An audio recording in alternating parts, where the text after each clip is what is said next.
We are creating a new creation if we're willing. Because many of us have loved God.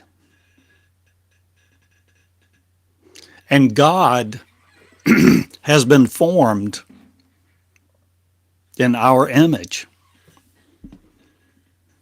No matter whether you like that or not, I assert that it is so. Because of Bible verses, people preaching things they don't know, they don't understand, things they've heard, things they assume is true, things they seem to corroborate in their own life. They preach, knowing not the blind perpetuating the blind, because we're all creators. My name is Theodore Cottingham. On the web at theodorcottingham.com. A school of me. Pardon. A school of me. A school, not of religion, but a school of the first person voice of you.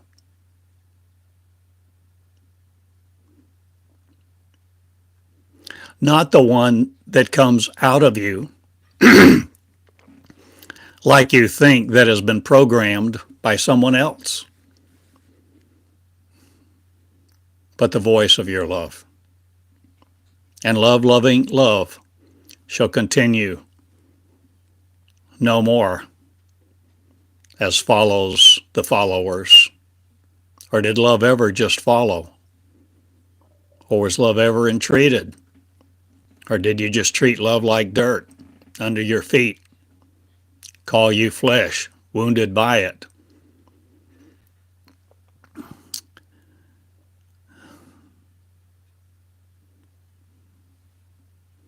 The lesson that I spoke yesterday is very important and is a prelude to this, a prequel.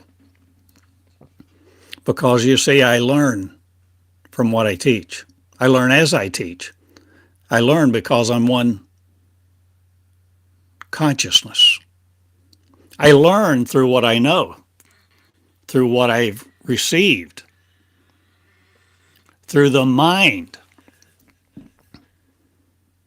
of the consciousness of one that I've become, the consciousness of all of what we've called God. For we haven't had a widely accepted noun to denote that which is, that which was, that which existed before God did, before this planet did, before mankind did,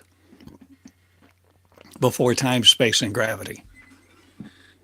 The original us, yes, it was us. And it still is us, making man in our own image. We are the ones making man in our image all this time, even right now. We see each other and we call each other as we think we are. And then we modify God to fit our purposes. We think God will do things for us. We think God will heal us, reconcile us to itself, heal us, heal our land.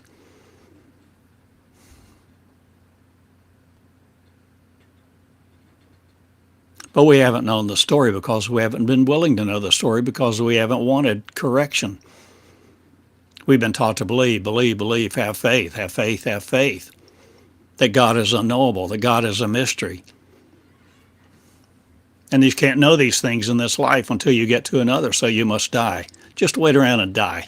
Just wait around and die. Just die out. You have all these people telling you what to do and how to do it. Have they done it? Telling you what heaven's like? Telling you they saw heaven when they had a near miss? Or whatever it was. I suggest to you that heaven, what we've called heaven, is not in a framework of ours to behold it as such. We are so limited. We are so immature. We're not a people of joy, light, and blessing. We've been a people of destruction to each other. We've destroyed our light and each other's light. We've called God something else.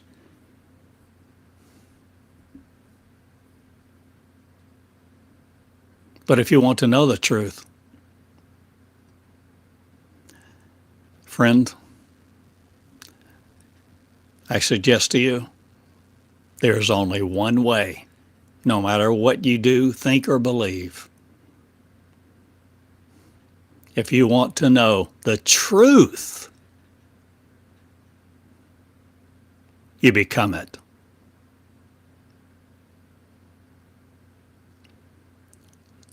There's no real, true acceptance of belief for you and your separation to know it, to lock down on it, to have the truth. You got it. Ah. It doesn't work that way. The kingdom, you see, the kingdom of God, well, what God was, what God is. Let's go in our mind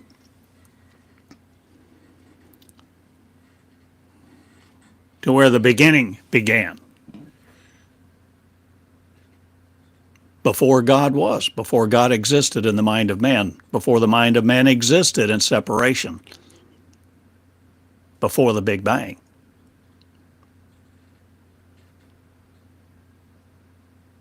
Before life was thought to be other. Call it a New Age term or not, let's call it source. The source, the original source. Pardon? The original source energy. Energy, light. You're the light of the world.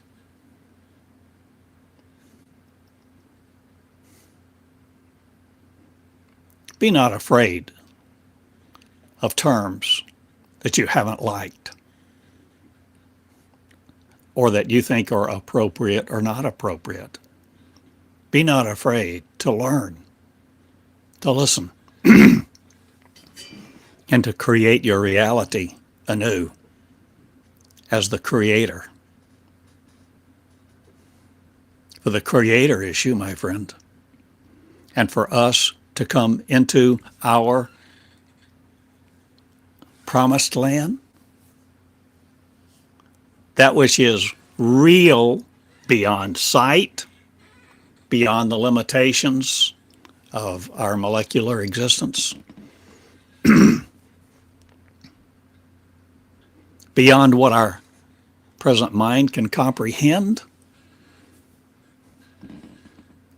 to come into it, and you know where it is. It's inside of you.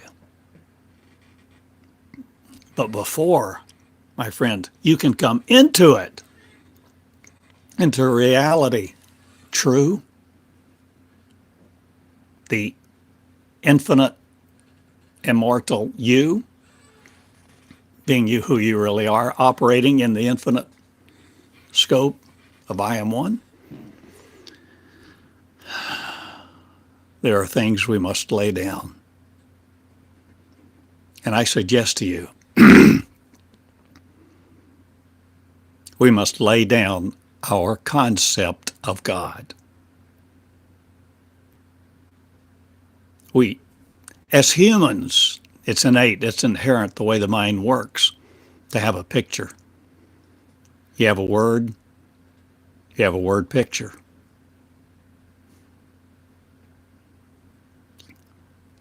You can see the word snake. You can see the word pontificate. But then there's a meaning that's associated with it. And that association draws images and evokes emotions. And those images and emotions tend to rule our lives. And we have words that do strange things to us. Words that mechanize our day, destroy our joy, or make us happy. When someone you like tells you they love you, they need you, they want you.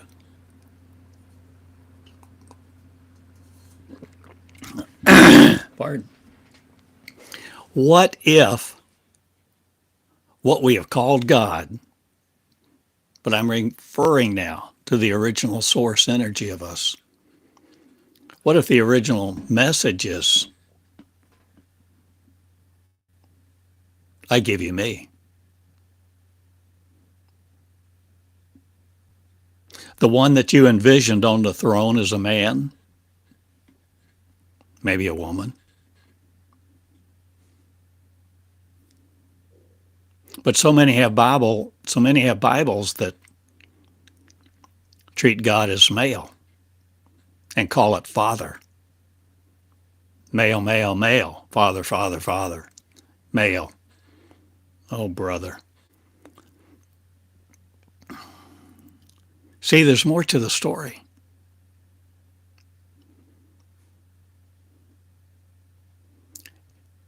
If you want to know God, your Bible won't get you there. It doesn't take you inside. Nobody can take you inside of who you really are to begin to see your kingdom beauty and the revelation that you are I am. But you.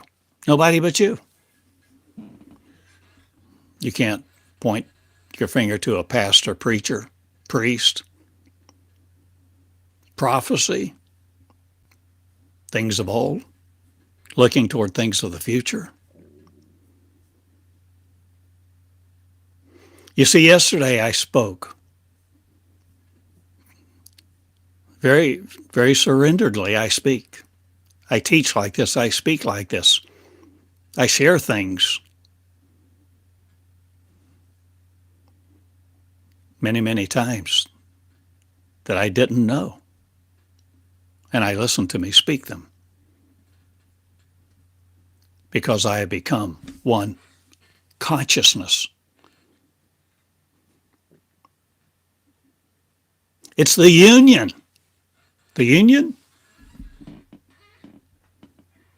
of two becoming one. The consciousness of God, that God is the mind of, the operation of the intelligence of the universe and farther. The intelligence, the mind. Well, friend, we must use some kind of words to communicate with each other if we're trying to exchange information, energy, light. Are we exchanging life? If you want just propositions that propel your propensity to remain separate and worship a God, you can do so, and you will experience the result, inevitably, of death. Your last enemy.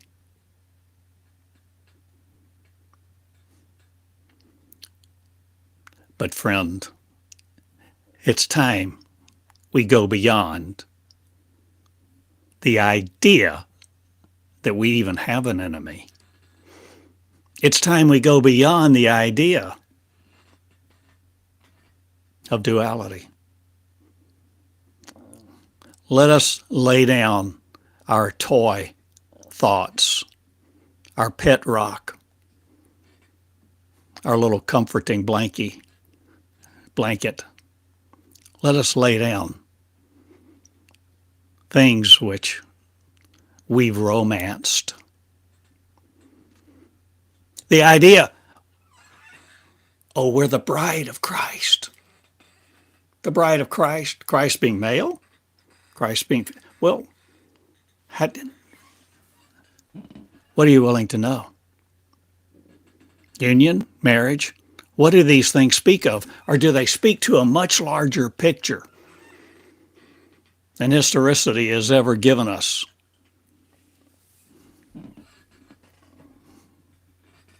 What did those people who wrote the Nicene Creed know? What did they know? What year was that, by the way, or do you know?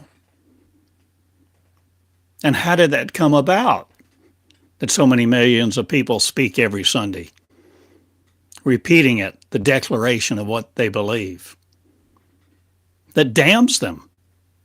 You see, your belief damns you. What you believe sets you free is exactly what holds you back.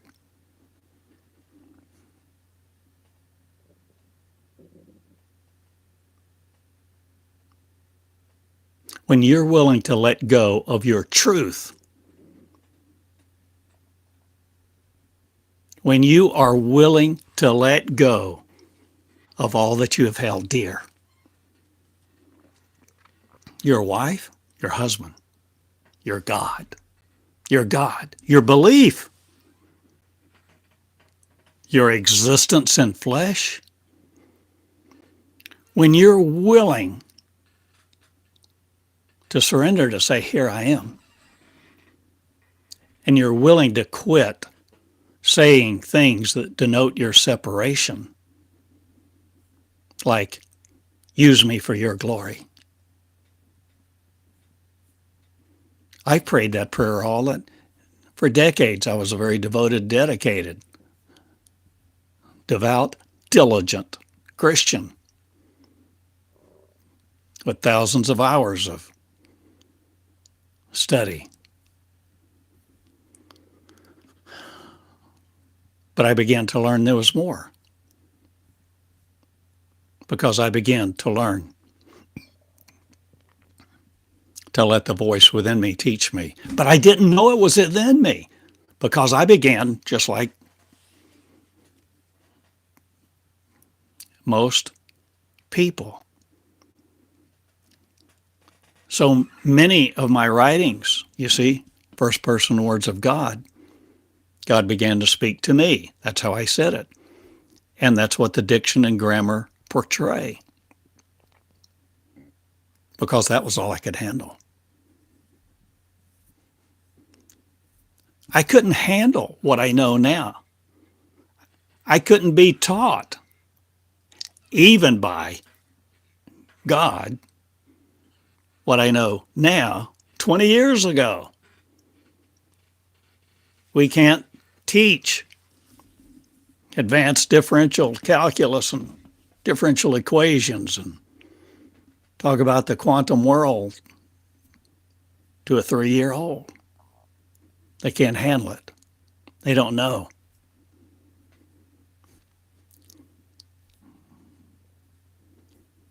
So even as kids progress, we give them toys. We give them tinker toys. They figure out they can construct something. They can put things together. They can assemble things. We must assemble the story of who we are.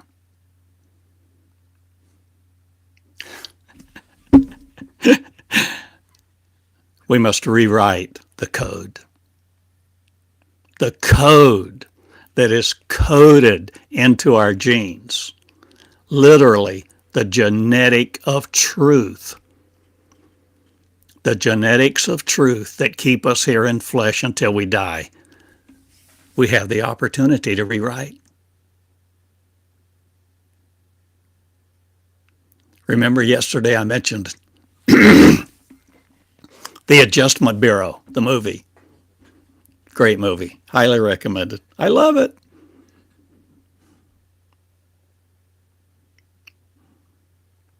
Because of the ending.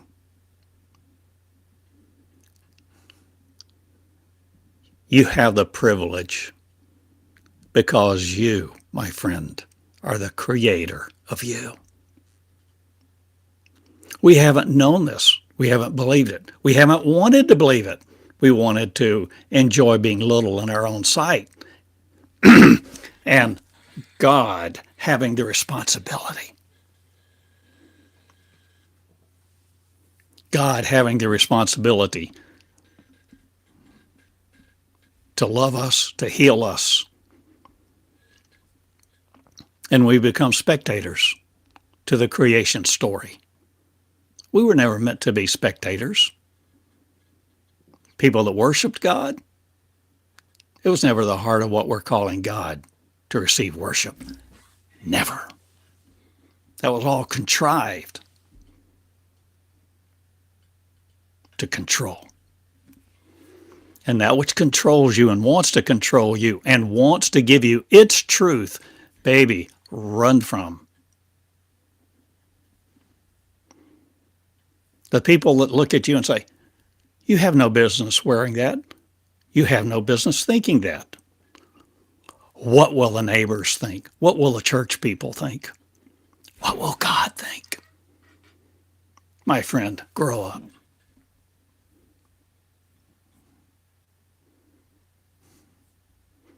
It's time we took the dress off of religion and see it for what it really is.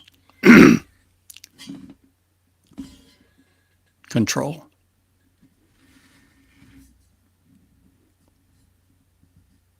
And I submit to you, the very worst of all is Christianity. Because Christ, you see, in one sense is introduced. Christ is talked about. Christ is defined in a future tense and a past tense, but not the now. The idea of Christ being the anointed, one and only male, is so ingrained in Christianity. The whole idea of Christianity inoculates us against knowing the truth. We become infected with that which we corroborate because we create it, because we've been told it, so we think it, and what we think begins to define us and define our identity.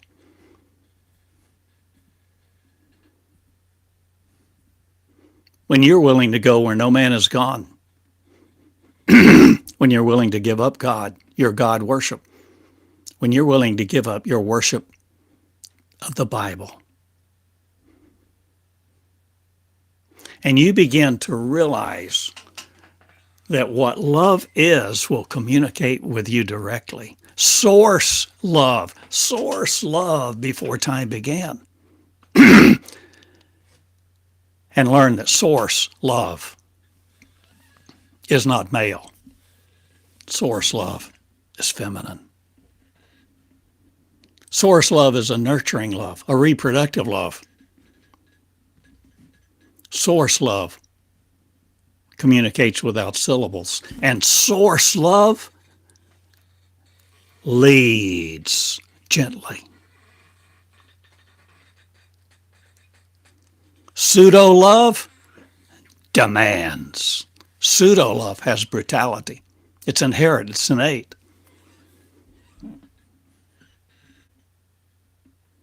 But it poses as light.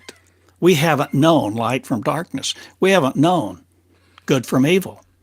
We've created all of these empires of good and bad, good and evil, what we think and who's right and who's wrong. My friend, it's time we lay it all aside. All your theories about the rapture? Oh, friend. There is a way to think about these things, but not in the molecular sense that the rational mind has given us, and the way people perpetuate these theories. But you can corroborate what you want. For you are the creator of you, because you are creating your consciousness, and you are the only one responsible.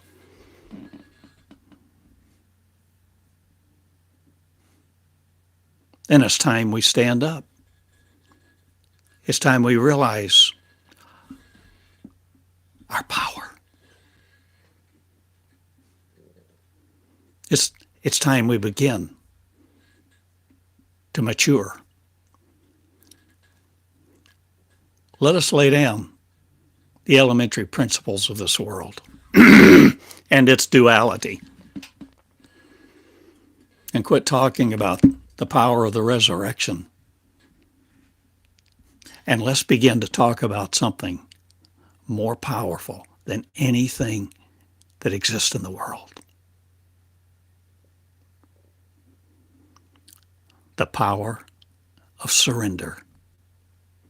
The power of surrender for you. The power of surrender for you, my friend, to become who you really are. It's a process. It's a process. It's a process promised you by the new covenant. The new covenant that you have the privilege to write, where you receive the living words of source light energy, and you begin to reframe your reality by what you can see, by what you write. This is the living word writing on the tablets of your heart, so they're no longer stone.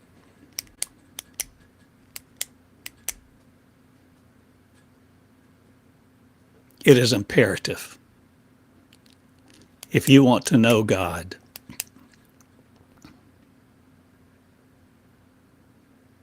what I'm calling God, source love.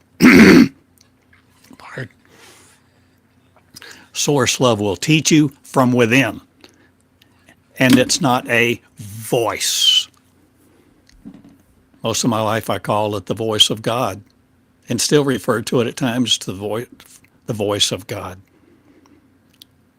But we need to understand it's not really a voice. It's communication, but it's not like you're hearing me produce syllables that your ears hear and your mind decodes according to your lexicon, your definitions, and your experience. True word doesn't operate limited to syllables. There's an energy, there's a love. Maybe we'll be given some kind of nouns to help us define and communicate these things.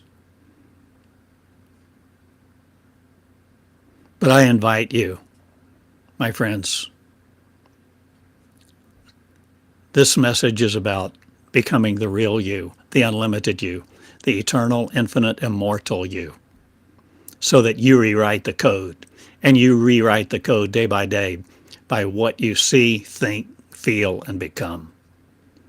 You write it with your pen. You write it with your lips. You write it with your thought. You write it by the way you treat people.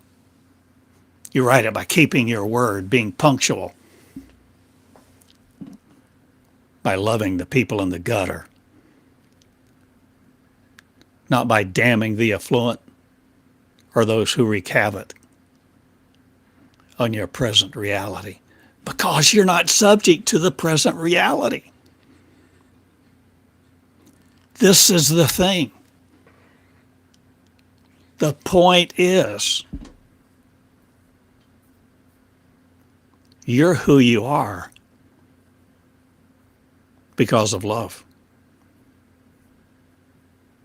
And love must teach you if you're going to become mature love and operate in the kingdom that is literally already inside of you, because you're connected to it. It's in you, you're it, and you're connected to it. Because the mass mind of God is not matter confined to matter. Energy, light.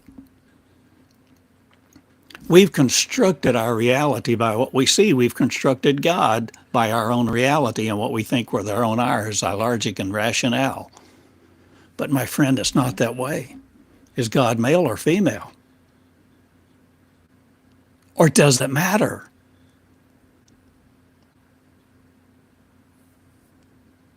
Or is what we're talking about a new reality? So that we're not gendered by one another. We're not superimposed on each other. There's not a reality that limits us. My friend, this is what born again is.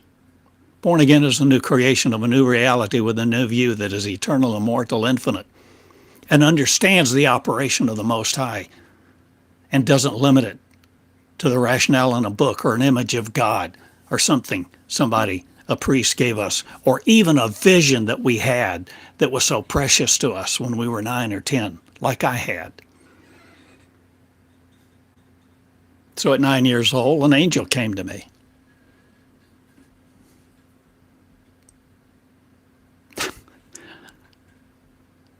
I was making a peanut butter and jelly sandwich. My parents had gone on an errand, and an angel appeared. I was almost 10. I've usually said I was 10, but I actually found a copy of the original writing that my mom wrote down in her Bible that night. So I think it was April of 1960. Boy, simply making a little boy making a peanut butter and jelly sandwich, and an angel appeared to me. How shall I describe it? I shall describe it in the only words that I know to use. They're not great. I just don't know better words to describe it. Was the angel male or female? I have no idea. That wasn't on my mind. I was terrified.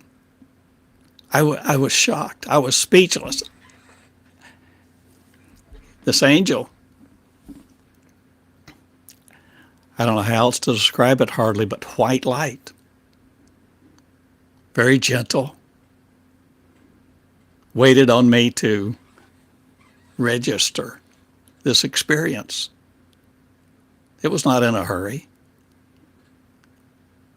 And I realized, and the angel, as I recorded, simply said the words to me, tell others about Jesus.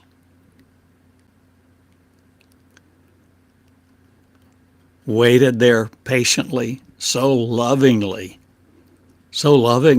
and yet I had no precedent for this. And then it disappeared. So, yes, I thought of that many times. And for decades, I thought, well, if I tell others about Jesus, I guess that means I preach. So I had the idea of becoming a preacher. And, pardon,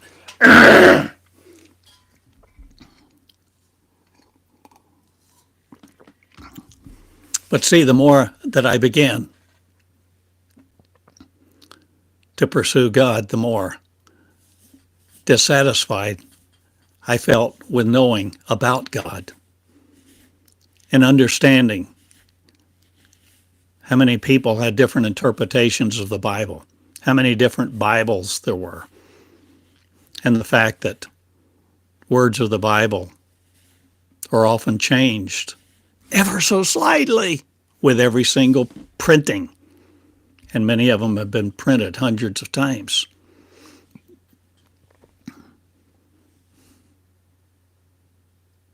I didn't want to know about God. I decided I wanted to know God. I wanted to know first person God. So I said, God, I want to know you. I don't want to know about you. I want to know you. I had to decide what I believe. And I've mentioned a number of times in these recordings, very briefly, I decided first, God existed, or something I called God, some kind of higher power, something that was unlimited, infinite, because I didn't and I still don't buy that all of this just evolved.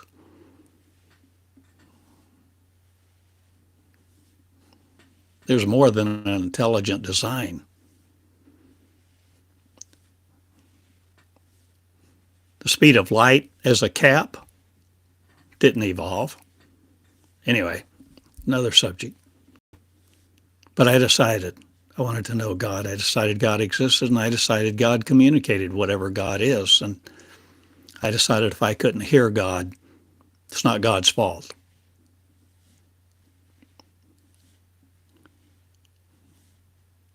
So I decided to change. I began to change my prayers. And I actually document this in the first little book I wrote in the year 2000. I began to change the way I pray. And I began to cry out for correction. Over and over and over. Correct me, O God. Talk to me, teach me. Teach me and teach me to teach. Teach me. And over, I said, I will pay the price. I didn't know what the price was. I didn't know the cost. I didn't know to sit here like I am, sharing with you these words so freely, that the cost was laying down my life. The cost was laying down everything I held dear.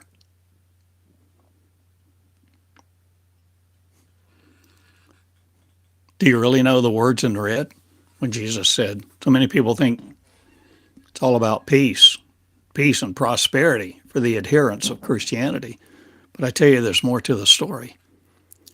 And Jesus said, think not I came to bring peace, but a sword of separation, not a metallic one. But you see, not everybody can handle the story. Not everybody wants this story.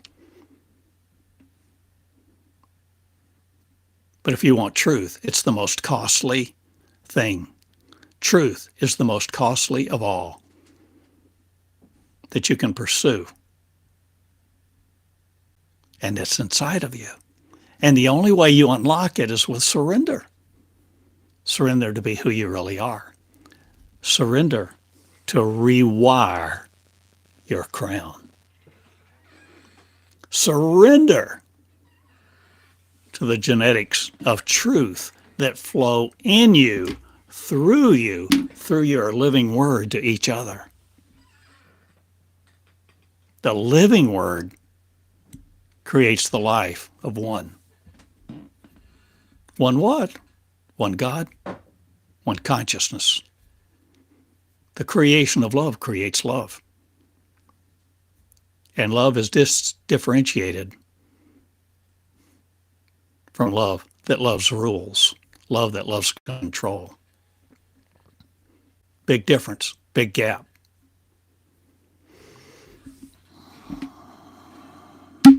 If you worship the God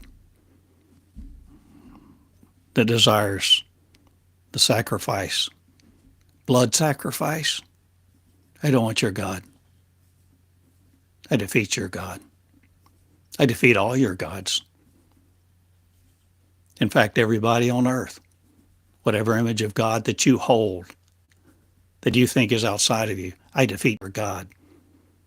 Because I am the one inside, the real I am. That I am is a consciousness of completing it through the living covenant, through the living word. And it's not war. It's not flesh and blood war. It's not limited to molecules. We wrestle not against flesh and blood and principalities and powers. Oh, gosh. We wrestle against our own mind.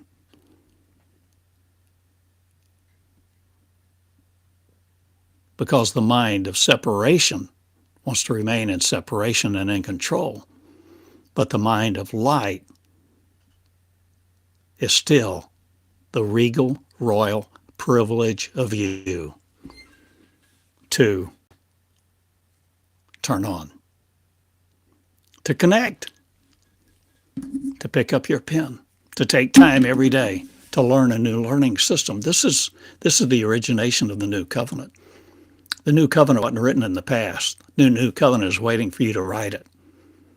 The new covenant is waiting, my friend, for you to be it, to begin to experience the power of grace, not grace that keeps you complacent, but grace that helps guide you to have the motivation and the energy to seek correction and to seek the reformation of truth, that you become not a vessel with that inside you. Key difference. You're not a vessel for truth. You become it. You literally originate it to become it. This is the marriage of the 2 to 1, 2 becoming 1. You becoming Christ, the Christ mind originating in you, you no longer holding it in separation. That's the union of one, the birth of Christ. Jesus was the firstborn of many, and now many shall be one. Behold, thousands will be one, O-N-E. Millions will become O-N-E. One mind, the mind of love, the consciousness of power that needs not your guns and aren't worried about yours, nor your politics, nor your nuclear power. This is the race that is coming in to being now. This is the message. And to enter who we really are, the fullness of this message, we become it, where we, the two, have become one, so that we are unlimited, and we know it. We become everything that Jesus became. And hence I wrote, Jesus the Pattern. Got one of my first printed copies.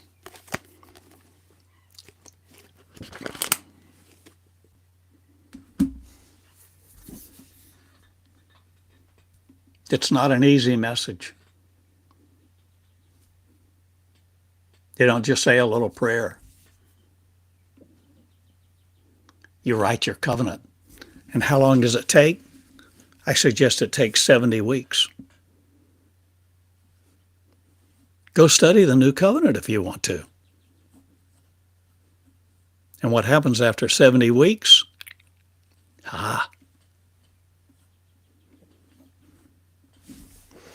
Oh, I have a picture sitting here. See, in all of this process, we're going from our image of God as judge, as male, to the bright shining star that's feminine, reproducing love. And that, my friend, is my message this day. For us to grow up.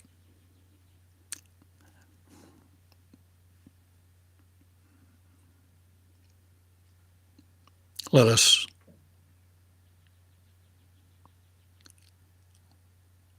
leave God behind. Let us lay down our image of God, lay down our God worship, and pick up our pen for God to teach us directly not the God of wrath and judgment and slaughter, but the God of original source, energy, light, love, and peace, the feminine divine I am. And ladies, take heart. You won't be under men anymore. And men, you won't be controlling women anymore. And your love of women for your physical purpose goes bye-bye. Hear me well. I deny not these words. They are mine. They are me. My mind, the mind of God.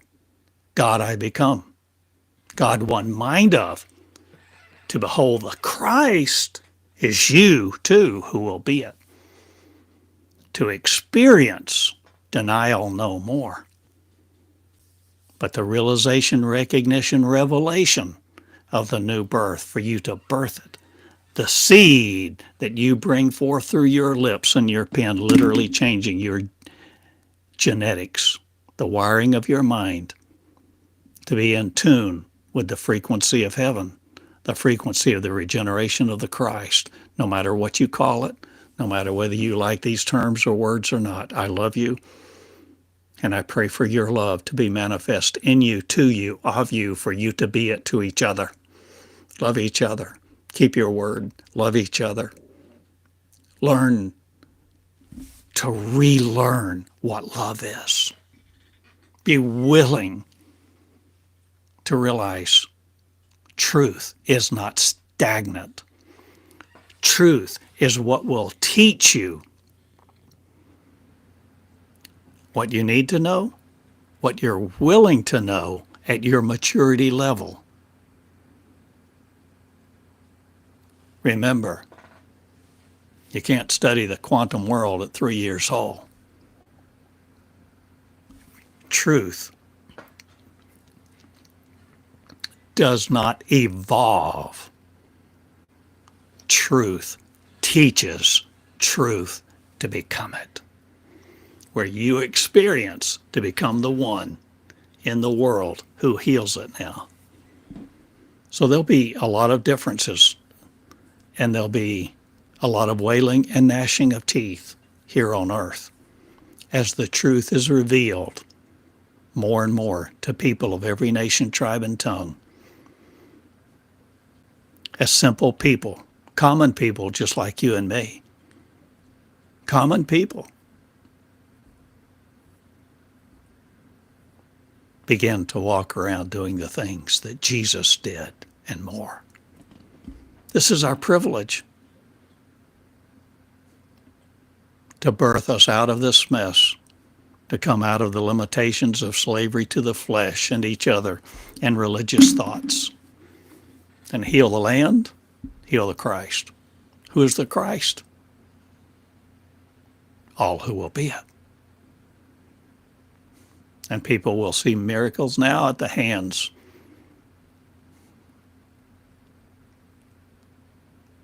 of women, little old ladies, that so many men have run over, debased, despised.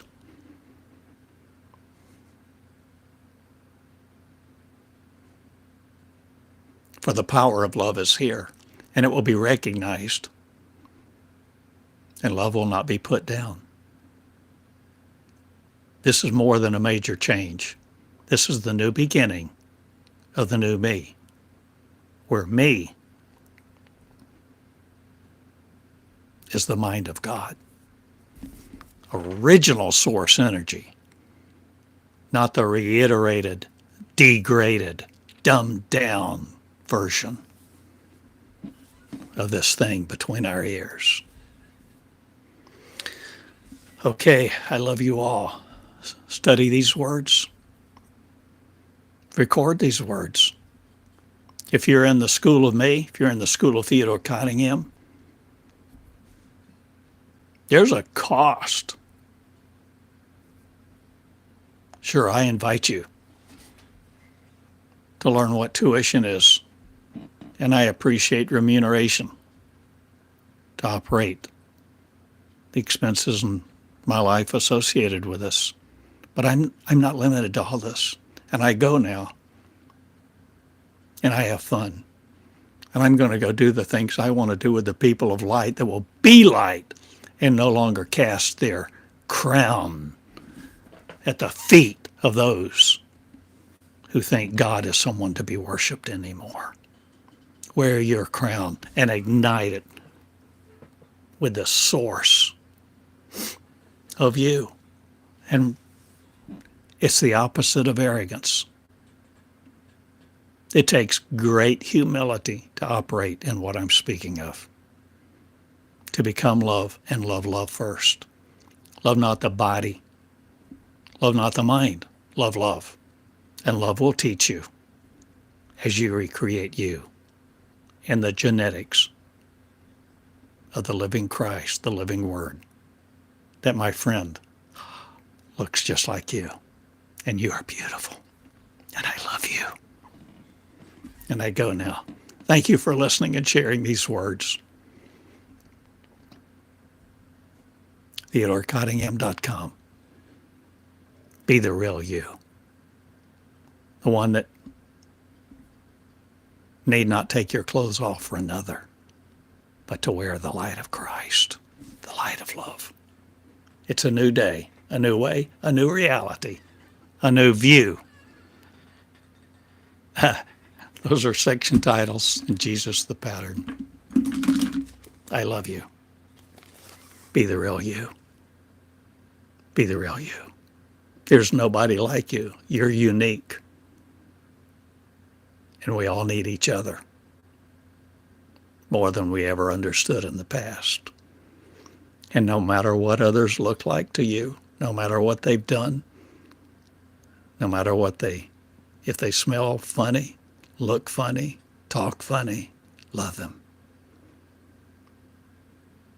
And let love be your guide. And you be the voice of love. See you, friends. You can write me at Box 34 in Eureka Springs for now. You can reach me on the web, Theodore Eureka at Gmail, TheodoreCottingham.com. I love you. Good day. Thank you.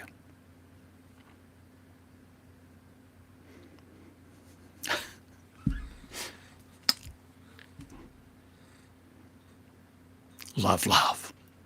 And let love love you and love each other with the love that never ends. Thanks.